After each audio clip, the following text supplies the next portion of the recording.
Yeah, so Army of the Dead, which is the latest from Zack Snyder, who of course recently scored a big hit with his director's cut of Justice League.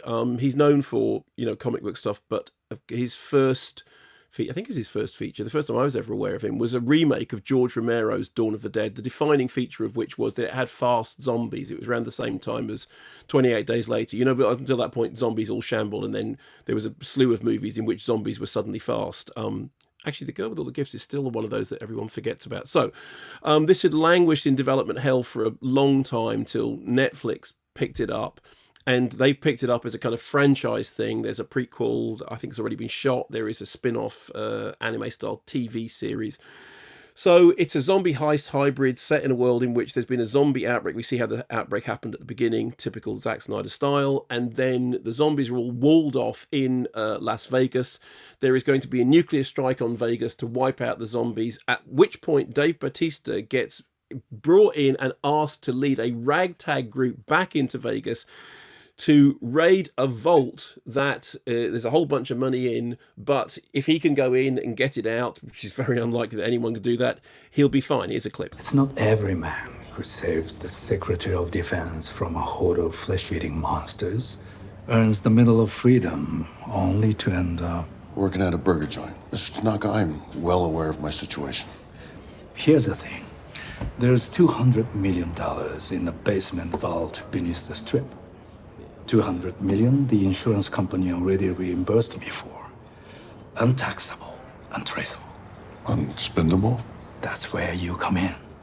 With 96 hours left, the government has already moved more than half of its military presence out of the quarantine zone, which makes it vulnerable. I want you to put together a team and get it out. In exchange, 50 million is yours to divvy up amongst whomever you take in with you. So you can hear from that setup, okay, so it's a bit, Escape from LA, Escape from New York. It's a bit Aliens, the ragtag group gets sent in to do the mission, and they're going to try and save somebody as well.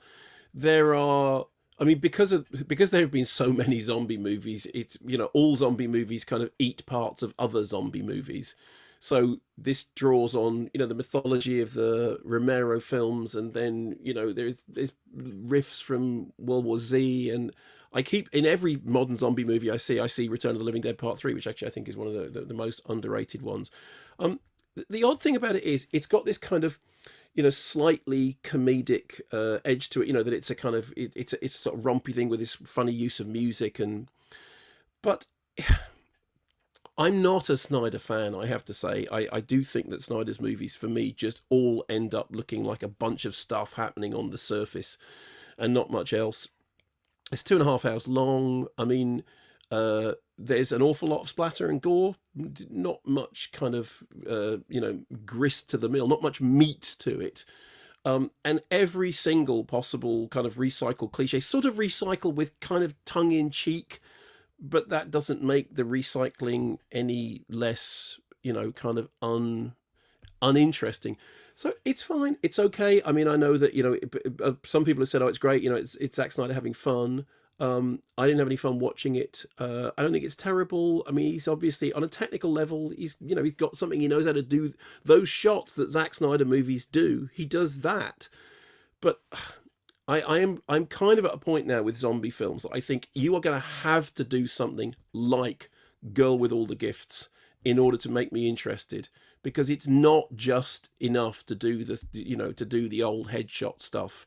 It just feels terribly ordinary and terribly, like I said, zombie movies by their nature are movies that cannibalize their predecessors, and it's whether you do something interesting with that. There are whole sections of this in which you just go, yeah, that's Aliens, and now, yeah, that's still Aliens. So not great. Go on. Go on. You go on. No. So we can just say, not great, not terrible, but yeah, it could have been 90 minutes and done the same thing. And it's on Netflix.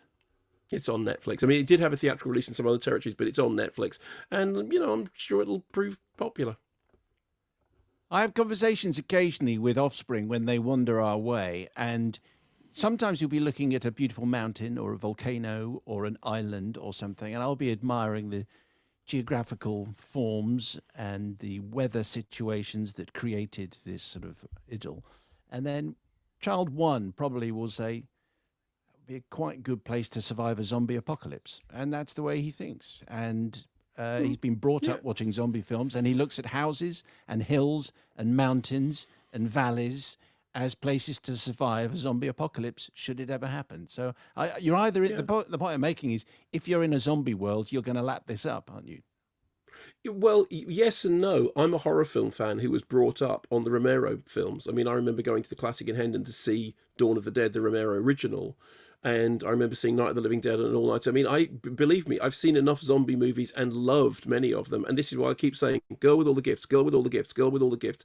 The fact that that film did not find an audience is criminal, because that was a really, really good film, and it really deserved to have found an audience. And it did something interesting with the zombie formula, and just came and went. So we did our best. We did our best with that film. We did our best. And, yeah, you loved it too, right? Yeah. No, absolutely.